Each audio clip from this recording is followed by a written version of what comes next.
After owning a 3D printing farm for more than half a year and maintaining 32 3D printers, I've decided to convert it to autonomous farm and keep the footprint as small as possible.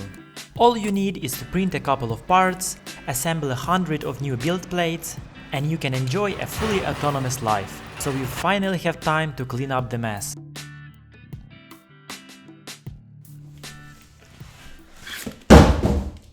Wow.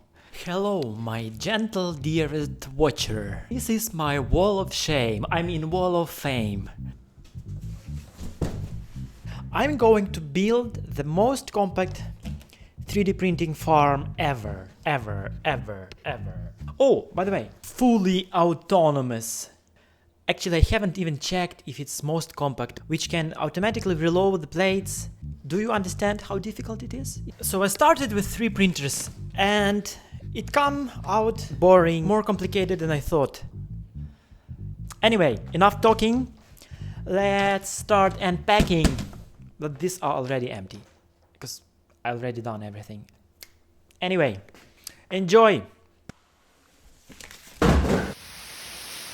First batch of 9 printers arrived. How easy can it be, right? After the whole day, I wasn't so sure. 9 printers is the perfect amount to use 8 as a table and assemble another one on the top. And also, if you think at some point we all gonna be replaced by machines, right? After this motivational speech, let's continue building the future where we won't be needed. Printers were nicely packed and assembling them was a pleasure, at least at the beginning. Nice thing about my modular table is that you can always get a fresh printer from the bottom. And I kept doing this again and again and again. I guess I can skip the gym today. Right after I finished those 9 printers, another batch was waiting for me. I have also bought off-the-shelf shelves and put the printers on the shelves. Easy peasy. Even before choosing the model of the printers, I've seen this upgrade kit online. It's called SwapMod. These cleverly designed 3D printed parts extend the functionality of the printers, allowing them automatically change the build plates. So at first, I have 3D printed 90% of the parts which are available for free, while waiting for the paid parts to arrive. Printing those parts took me a couple of weeks. Assembling them took another week. But that's the biggest batch I have ever printed. Another part of the kit includes tiny components, springs and screws which you will have to buy and wait for the delivery. After receiving those parts, I've spent a couple of days 3D modeling them and printing for myself. I would love to support the company producing them, but purchasing kits in the quantity that I need would be way too expensive. Delivery box with the components arrive, and we are ready to organize the parts in a grid pattern so it is easier to show off. Another session of workout. Oh wait, there is still some things to do here. These are end caps which goes on the one side of the steel rope which are activating the hook. These end caps goes into the slot in the front of the printer with the return spring inside, which helps to return the hook when it is not used. It is important to check if the cable is attached reliable, and as always, repeat the process bazillion times. Steel ropes are placed inside of the Teflon tubes and another end is being connected to the button. Free end of the cable is too short, so I am slightly cutting the bowden tube to make sure that the button has its full range of motion. This 3D printed adapter is connected to the vertical beam of the printer, and the steel rope is going to be pulled every time the printer is at its maximum Z position. Checking if the friction is not too big and if the spring can return the hook back. Does anyone want a coffee? I'm drinking a coffee. Oh, magnets. Aren't they a real piece of magic? It is impossible to take a magnet and just use it. I was going to try that. But then magnet started to rotate by itself. Try to explain that with the flat earth theory. After struggling to place the magnet inside, I found a way to do it easily. And my way is to increase the clip speed so it looks more professional. Placing printers on another floor is a very good motivation to do your daily exercises, at least for the first half an hour. So yeah, here I bring a box of 3D printed farts. These are supports for the plates, which are going to be installed on the back of the printer. Thanks to its clever design, these parts are very easy to install and they just click to the frame of the printer. This component is a cable retainer, which makes sure the cable always stays within the space and do not accidentally blocks the table movement. I am checking the ease of motion of each bed and also to check if any of you thinks I shouldn't move the bed by hand.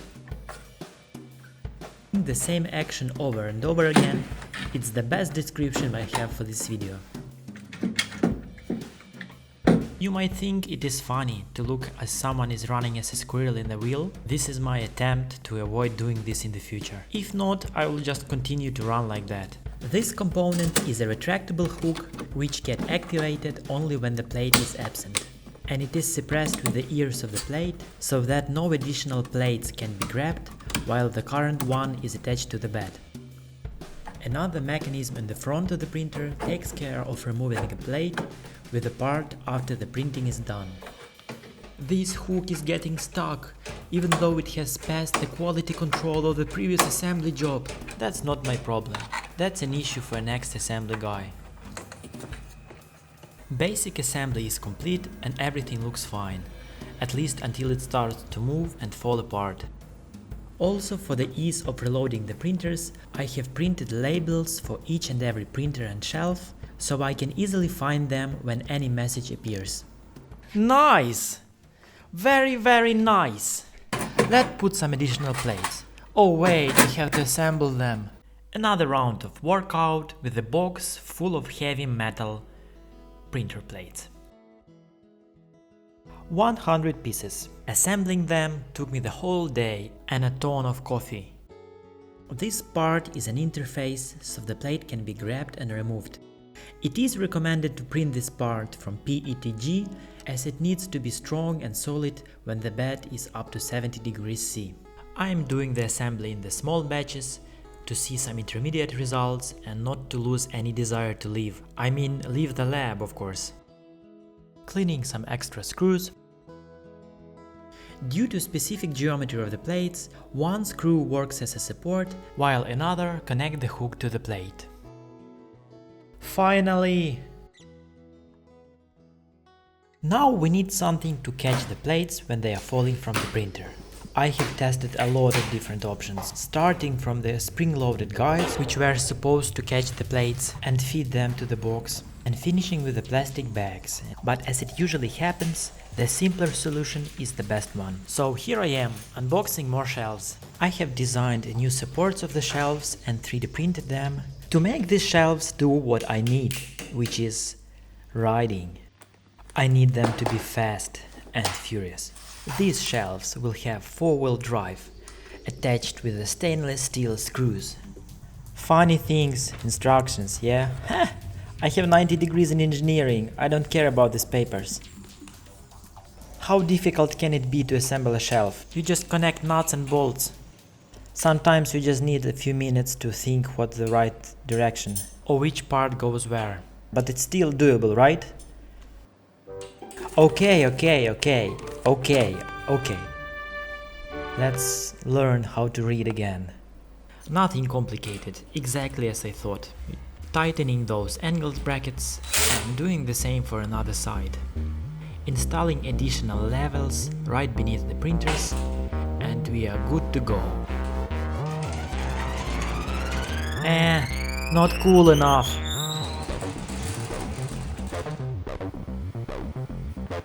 After doing a couple of side projects, we are back to printers.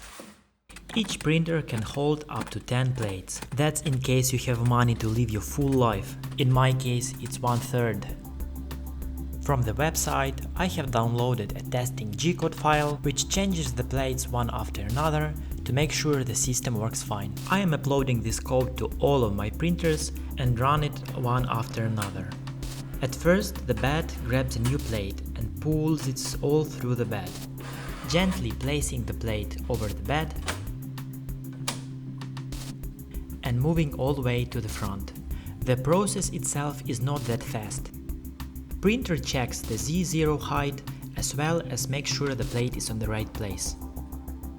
After that, it moves all the way to the Z maximum position, where it can activate the cable which will pull the front hook. And now when the hook is activated, the bed can move to the back and start to pull the plate off. After the plate is being released, the bed moves to the back again to grab a new plate, while the old plate will move to the front. The new plate will be fitted once more again, before the old one will be fully released. This transition is very critical, so all of the motions are extremely slow. Any misalignment and the plates can be jammed and no further prints will be possible. The old plate will finally be dropped off the printer to the front. Surprisingly, most of the printers worked fine from the first try, however, a couple of fixes still needs to be done. Somehow, the printer number B7 from the shelf B failed to remove the plate. As it turns out, someone else has failed to remove the support. On another printer, the steel cable was too short, so the hook couldn't fully retract, and it started to remove the plates without permission. Oh, such a naughty hook! That is easy fix. I remove the button and slightly increase the cable length. Now everything works as it should be. Additional shelves which we assembled before go in the middle of the printers, so they catch all the plates which are falling from the printers. I'm running the same G-code, but now without my intrusion. Printers changing the plates one after another, and to be honest, that is a very satisfying thing to watch.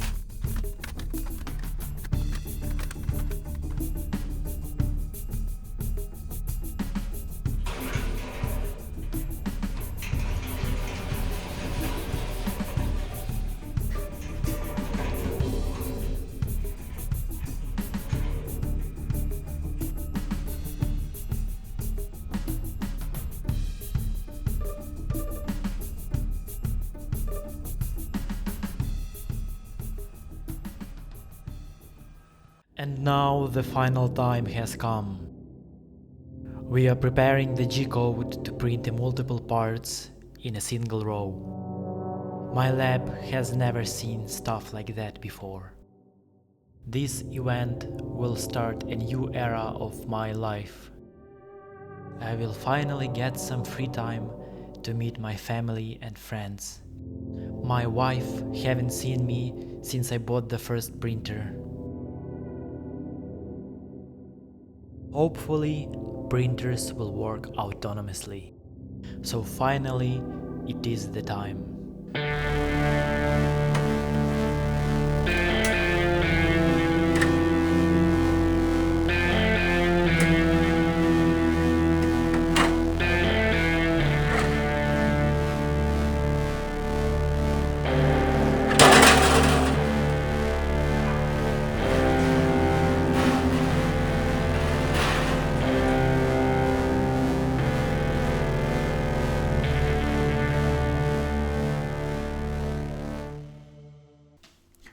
Right. And taking into account the square